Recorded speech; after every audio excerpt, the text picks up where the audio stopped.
Hello, everyone. Welcome to today's live. I am really excited about sharing this subject with you. Today, we're diving into something that affects every single relationship: conflict. So, if you've ever had the same fight on repeat, shut down in the middle of an argument, or walked away feeling unheard, this live is for you. I'm Ashley from Uplevel Love, and I help couples and individuals deepen intimacy, unlock pleasure, and navigate their relationships with emotional intelligence and embodied tools. And today I'm going to walk you through how to move through conflict without destroying connection. Stay with me till the end because I have something really special to support you if you are ready to stop the cycle and start feeling seen, safe, and connected again.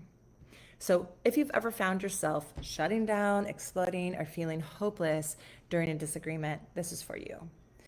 I'm going to walk you through how to shift conflict from something that tears you apart into something that brings you closer. I want to let you know that for years, I used to avoid conflict at all costs. It felt safer to stay silent than to speak up. But that silence was slowly killing the intimacy in my relationship, so I've learned how to transform that, and I'm happy to share this with you today. So what I'll be sharing today is what causes reoccurring conflict, 3 nervous system friendly tools to shift patterns, and how to repair, connect, and actually grow from conflict. So most of us were never taught how to do conflict. We either explode or shut down. We attack or retreat. But what if I told you that conflict is actually a doorway to deepening intimacy if you know how to walk through it consciously? Think of conflict like fire. If you fear it, you'll run or freeze. But if you learn how to hold it, it becomes sacred. It can burn away illusions and bring truth forward, but only if you're willing to stay present. Conflict isn't a sign you're with the wrong person. It's a sign your connection is ready to deepen. So let's be honest, most couples argue about the same 2 or 3 things over and over. Why?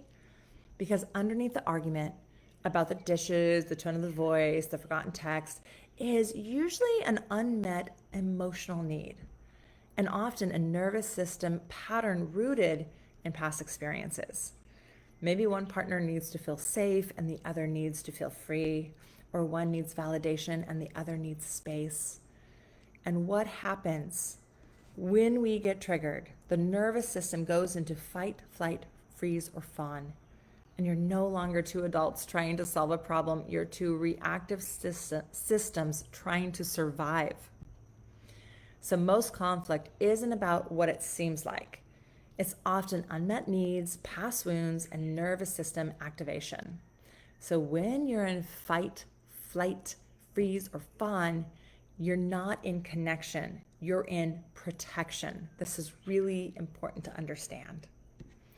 So drop in for a second. Feel into this. When you're in conflict, what's your go-to pattern? Do you get loud, shut down, try to fix everything? So go ahead and comment fight if you go into battle mode, freeze if you shut down, or fixer if you just try to smooth it all over. I would say that I normally try to go into fixer. Sometimes flight, it depends on the situation. So I would really love to hear from you. What is your pattern? What do you do? And until you learn to recognize and regulate that pattern, you're going to keep looping. So this is why communication skills alone often don't work, because you can't out-logic a dysregulation in your nervous system. You need to bring the body into. This is why I love embodiment work and why I do what I do. So here are 3 steps that can shift the entire dynamic of your conflict pattern, whether you're in the middle of a blowout or just feeling a slow drift apart. Number 1, you must pause and regulate. The most important thing is to stop the spin. Take a break from the escalation. This isn't avoidance, it's conscious regulation. Place a hand on your heart, breathe into your belly, and give your nervous system a moment to reset.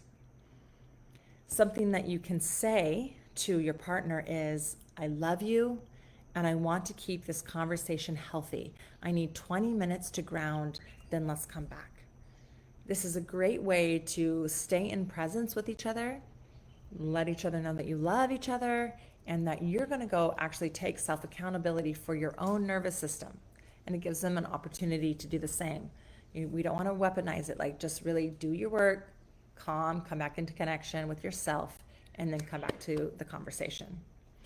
Number 2, you want to name what's underneath it. So once you've grounded, you ask, what is this really about? Is it about the tone? Is it about the feeling? Is it about the silence or the fear of abandonment? And then use I feel instead of you always. So when you really get clear about what it's really about, that underlying need, then speak from that. So you can say, for an example, when you raised your voice, I felt small. I made that to mean I don't matter to you. So good. Your partner can so much more likely receive this than when you do this, oh, it makes me feel horrible. And you're taking self-responsibility. I made this mean this, which may or may not be true, okay?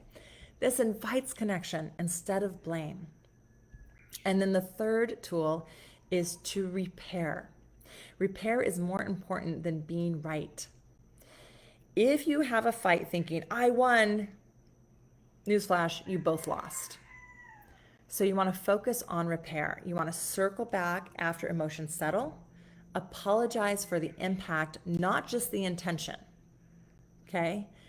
Knowing that whatever you said or did had an impact is really important to acknowledge, okay? And then use touch, humor, or loving language to reconnect. So something you can say as an example is, I love you and I hate fighting like that.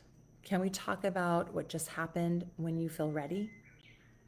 Okay, these are emotional maturity. These are statements that you have to really be with and believe to share with your partner. And it's going to open more availability. And knowing that conflict can deepen intimacy. So most of us fear conflict because we associate it with disconnection. But handled well, it's a doorway to deeper truth, safety, and intimacy. A couple I worked with recently used to have these massive explosive arguments every week. It was constant. And through learning how to pause, regulate, and express deeper needs, they now see conflict as a path to closeness. Not every moment is easy, but they've built trust and they can repair anything now. And this is huge because this couple was just at it all the time. So many couples I've worked with experience this. And so couples either are at it or they're just disconnected because they're avoiding completely. So know that learning these tools can profoundly redirect and affect what you are experiencing for the good. Okay, so let's just talk a little bit about conflict is not the enemy, to be able to reframe this. Disconnection is. And conflict can cause disconnection if we don't know how to do it well. Remembering the tools to pause and breathe, is speak from vulnerability, owning and acknowledging your impact, both of you, it's so important, and repair over being right. This doesn't mean that you just, turn over and say, you're right. It's just like really owning your part, acknowledging what the other person is feeling and what you are, and then coming into that place of connection. So I want to check in, like, what's the one takeaway you're walking away with from today? And I invite you to drop in the comments. I'd love to see and witness what's coming up for you all in this brief conversation. And if you want to go deeper into this work, especially around the nervous system tools, communication, and rebuilding intimacy, I want you to know that this is deep and multi-layered. What I'm sharing here it takes practice to learn and really implement. So much of our old patterns can come in. It's so hard to take those breaths and to calm our nervous systems down when we are in activation and trigger. And this can just spiral us. So getting support and help around how to do this in a deeper way is something I highly recommend. I offer one-on-one coaching to individuals and couples. and to do intimacy upgrades, which really help you manage and feel what's there around the conflict and bring that into opening up deeper intimacy. So, so good. So send me a DM or drop a little fire emoji in the comments if you want more information. Remember, you're not broken, you're learning. And with the right tools and support, love can become your safe place, even in conflict. I love you all. I can't wait to see you next time. I hope you implement these tools. Let me know how it goes, and I'm here to support you along your journey.